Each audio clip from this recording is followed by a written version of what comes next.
All right. Hi, John. It's Jared Hey, from Windy City. I I'm got to so hang out. happy the Windy City's still up and running.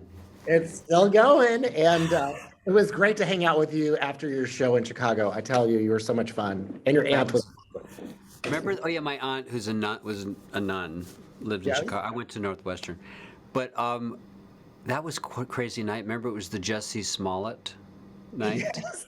Yeah, you talked about it on stage. Oh my I God. said, girlfriend, just because you're an actor doesn't mean you're a director. That was a bad production you set up. Yeah. So I'm so excited. I really loved your performance watching the episode this weekend. Tell me, with the mullet and the garb and everything, did that feel like drag all over again? Yes, I mean I do nothing but blonde wigs. I did play Andy Warhol too. Um, so I don't feel comfortable without a blonde wig. I don't feel comfortable now talking to you. Do you know why Joe wore eyeliner? Do we know why? I mean, why does any of us wear eyeliner, darling? Really? I learned in Chicago. It was the 80s when I was there.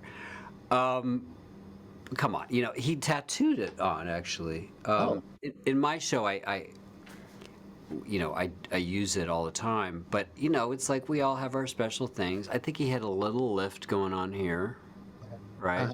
uh, uh, We're the exact same age. I'm, wondering if maybe when I'm 60, a little something.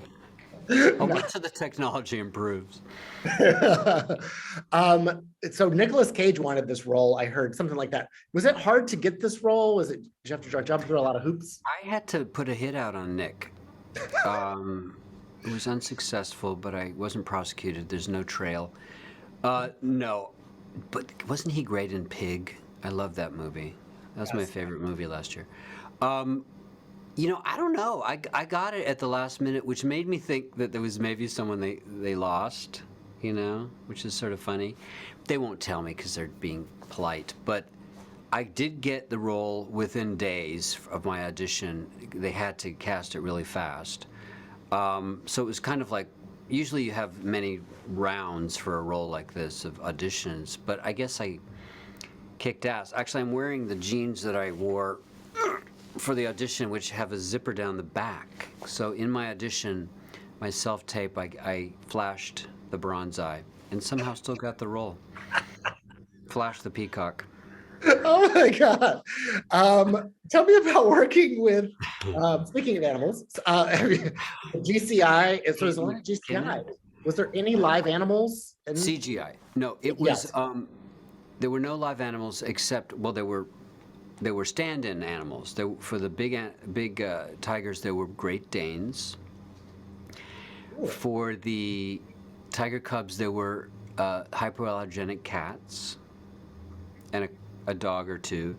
Then that they make into the tigers because they use the movement, which is Ah, a lot easier to work. Even though I was allergic to cats, I would have been allergic to tigers. I heard, oh which would have my. been interesting. Yeah, but the cats were great to work with, and you know, it was easy. I think it was better. Also for the animal rights thing, it's just a better thing to do.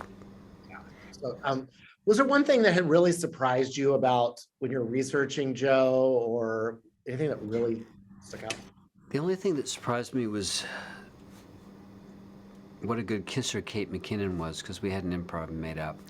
Um, I don't know why that would surprise me, but I mean, learning about Joe, learning stuff that he was sexually abused by his father and brother. We didn't really get into that, but that came out.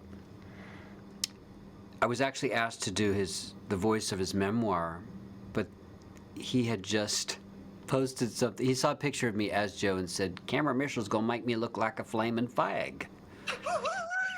No. And my response to his post was the painted nails emoji. It was like, "Honey, please." We all know.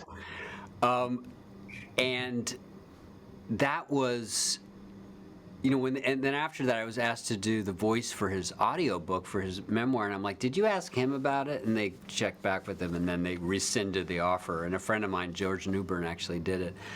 But the memoir is what you would expect. There's, like, I never did anything wrong ever. Everybody did it to me. But at the same time, you got some deep dives into his past, about his lovers, about his coming out. Some of it you have to take with a grain of salt, of course.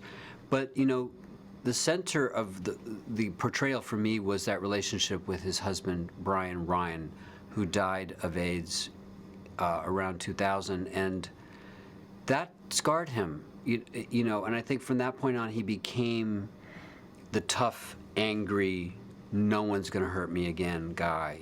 I will never go hungry again. To his, detriment ultimately, because he ended up, all the homophobia he experienced, he ended up kind of internalizing and making him. He almost imitated his oppressor. He became more of a redneck than them, and an attempted murderer. It's sad because that all of therapy is a therapist saying you're confusing that person with someone who hurt you in the past. And if we can be aware of that, so much trouble will be avoided. But he didn't avoid it. I wanted more singing from his soundtrack and all his tunes. What about like a Tiger King musical? Can we get that? That's for someone else. But I loved his songs that he didn't write.